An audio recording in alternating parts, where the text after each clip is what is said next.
All right, my friends, Brian with VetteSource back playing in the driveway again today with our continued work on our 96 LT4 here, the aqua metallic higher mileage LT4 that you guys may have seen if you've been with me on the channel for a while. If not, this is the high mileage car that I detailed a few months back that we picked up, and we've kind of just slowly been getting it back into daily beater, daily driver kind of status.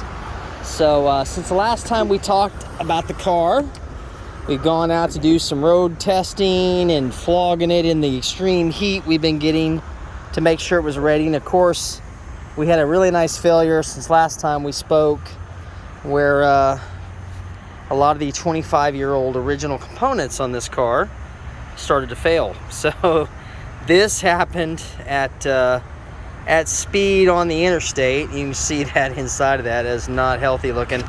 And of course, this is an original GM hose from all back in the day, but with that correct kind of imprint style on it. But anyway, in fact, the new one actually has that same kind of style, which was good. It doesn't have the same numbers on it, but they're on the bottom, so you really can't see them anyway. But anyway, this blew out on me at speed on the freeway about 5 miles from the house. That was right after I had changed the O2 sensor for you guys on that one video. And just again, you know, I've harped on it a lot. You guys know most of my personal feelings about the C4s, the late C4s, and how good they run. But anyway, 5 miles from the house, I lose all fluid from radiator fluid from a catastrophic failure.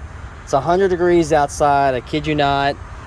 Turned it around and I got it back home, and true to how well these things were built, or the engines, the cooling systems, is I made it home, and the last quarter of a mile, the valves finally started clattering, and the temperature, the oil temperature, went up to 300 for a brief moment in time. But the temperature needle had been pegged for so long, I just quit looking at it because it was just disturbing to see.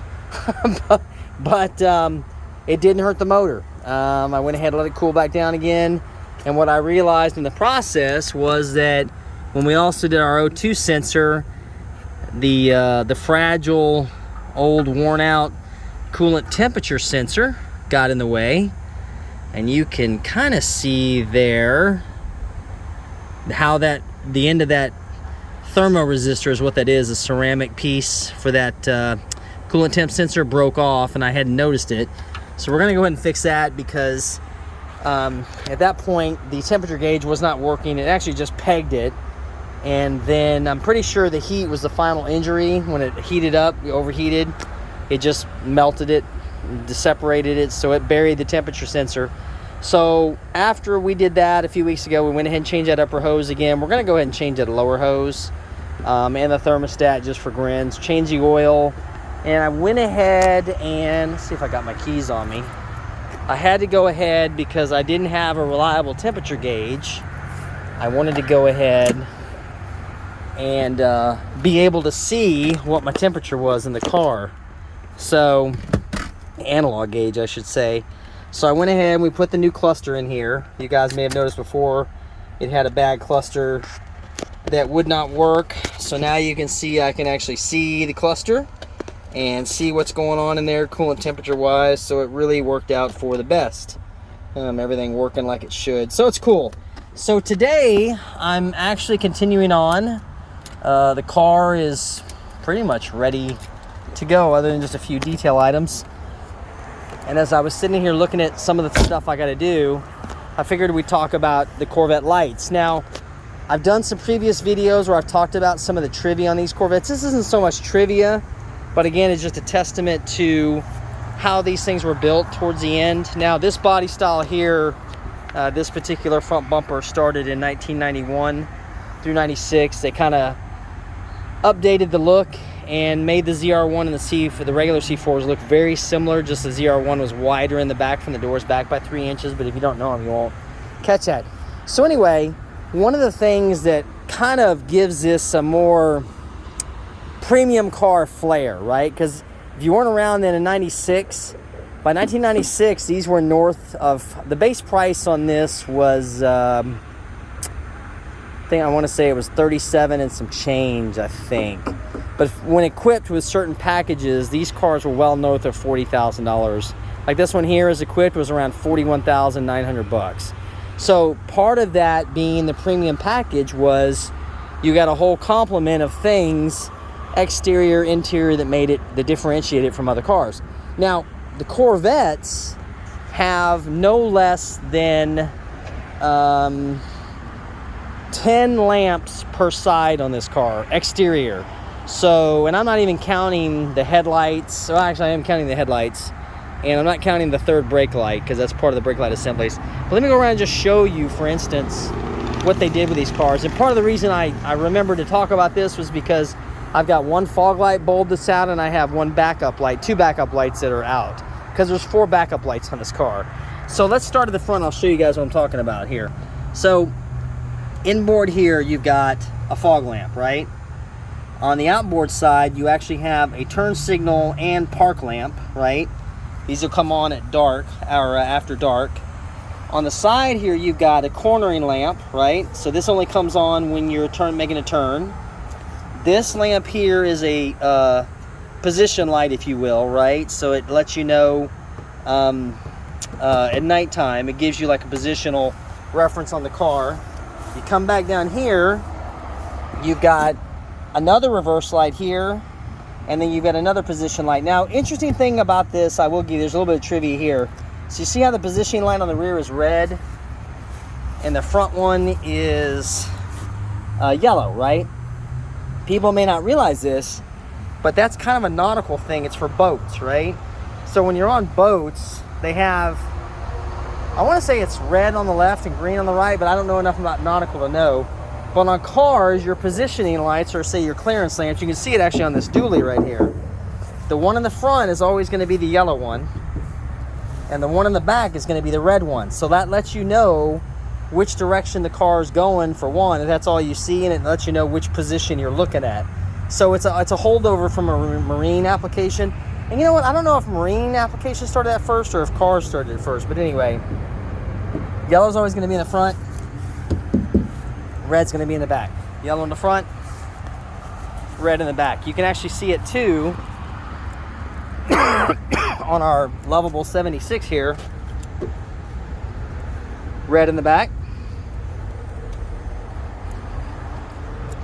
yellow in the front. And I'm pretty, you know what? I don't remember. Oh yeah, same thing on the Formula. There we go.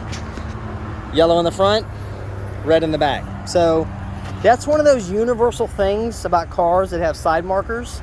And not every car has a side marker. Like that Yukon doesn't have a side marker.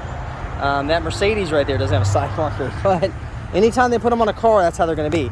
So today I'm going to work real quick and show you, just as a recap to go through. So 10 lamps per side, right? So you got a headlight, 1, 2, 3, 4, 5, 6,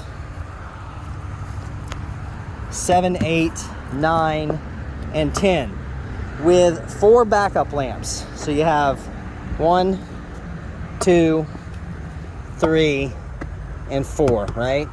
So of all these lamps that need to be changed, the most difficult to access are going to be those rear backup lamps that are in the back of the car and these inner fog lamps. So now, if you've dealt with your C4 before, you've quickly realized that there's no way to get the fog lights out of the front bumper without taking the front bumper out. And I've actually showed this on some of my other videos. But you can see here, I've got a lamp working. Oh, I did have a lamp. Oh, I don't have the fog lights turned on. Hang on. And on the C4s as well, you actually do have to activate the fog light switch to make them work. They're not default.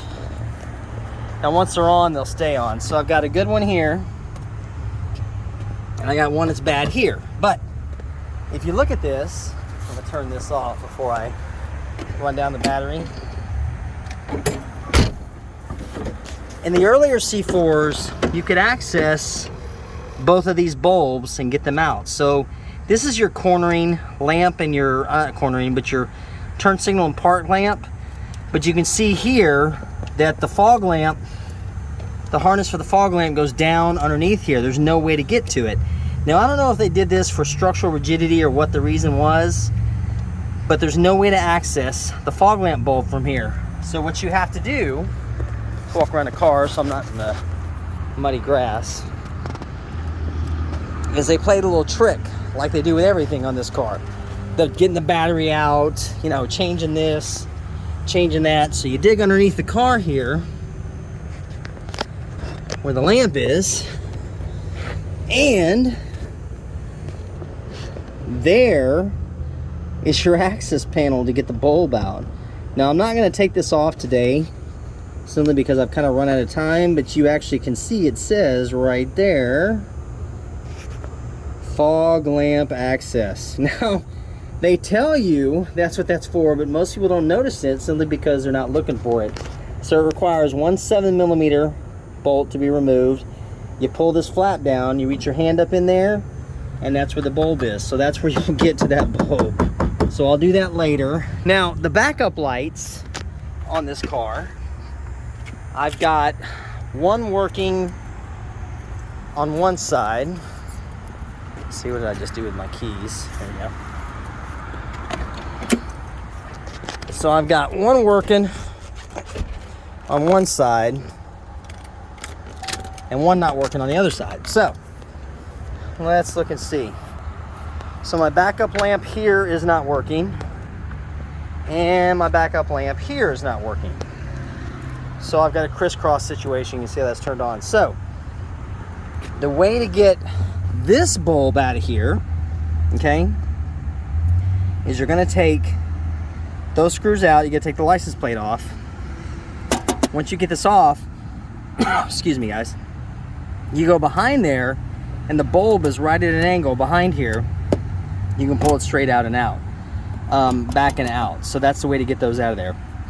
Now, these are little things that they don't really spell out very well in some of the manuals and such, but it is amusing because, you know, a lot of times people get confused about it. They really don't know where to turn to get their bulbs replaced on these cars. And truthfully, you know, you take it to a shop and you get stuck with a Corvette tax.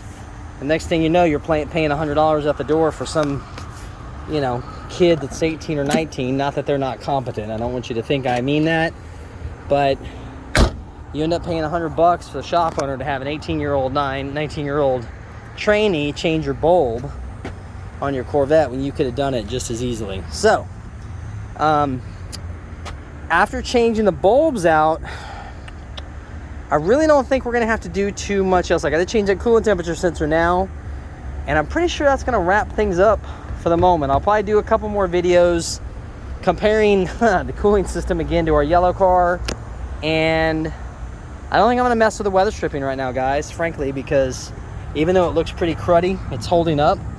I'm not going to mess with it. I probably will adjust these windows and show you guys how to do that, but I'm going to head back over into my 67 territory for the next month or two probably, while I get that one back on the road, because I like to have it back out running again by the fall. So that's going to do it for today's video. Like I said, this was just kind of a interesting feature I thought I'd share with you guys on what we're working with here, and actually how easy it was to get this thing back up running again, even after being sitting for several years. So I'll check back to you guys later this week, probably Friday. I'll be back in, and we'll talk to you then. So appreciate you all watching, and I'll catch up with you again. Thanks.